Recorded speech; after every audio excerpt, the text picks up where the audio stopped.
Subscribe to our channel by clicking the subscribe button. Click the bell button and enjoy the latest uploads from our channel. Even before the specter of a trade war with China and other countries threatened to cost them billions of dollars, American farmers were feeling the squeeze from fluctuating crop prices and other factors that have halved their overall income in recent years. The threat of counter tariffs on U.S. farm goods and the impact of President Donald Trump's other policies on immigration and biofuels, though, have some farmers more worried than ever about their ability to continue eking out an existence in agriculture. No matter where you look in ag right now, you see storm clouds on the horizon, and some of those are a lot closer overhead than we'd care for, said Chad Hart, an agricultural economist with Iowa State University. Trump's tariff threats earlier this year against China, Mexico, Canada and European Union elicited quick retaliatory measures that depressed the prices of certain U.S. agricultural products, including corn, soybeans, pork. When $34 billion worth of tariffs against China took effect July 6 and China responded with tariffs of its own, U.S. farmers were already feeling the squeeze from lower crop prices, higher land prices and other factors. The Department of Agriculture predicted before the threat of tariffs and counter-tariffs that U.S. farm income would drop this year to $60 billion, or half the $120 billion of 5 years ago. That projection is likely high, given what's transpired since. An estimated 1 out of every 3 rows of U.S. soybeans is shipped to China, according to estimates. Farmers in Iowa alone could lose as much as $624 million on soybean shipments to China. Donald Eller, an agriculture reporter with the Des Moines Register, told CBS in last month. Bankers giving up on farmers. Don Bloss, who grows corn, soybeans, sorghum and wheat on his farm in the southeastern Nebraska community of Pawnee City, said he's already seen a few neighbors quit farming as they struggled to make a profit even before the tariff battle began this year. They aren't making money.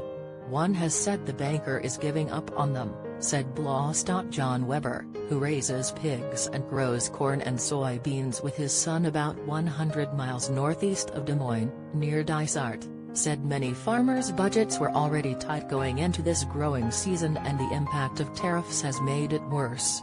Some were given the go-ahead for another year, but boy, you start looking at these lower prices and the extra costs that are out there now, it gets tough. It just doesn't work, he said. Per bushel soybean prices have fallen 19% since early May to a 10-year low, and corn is down more than 15%.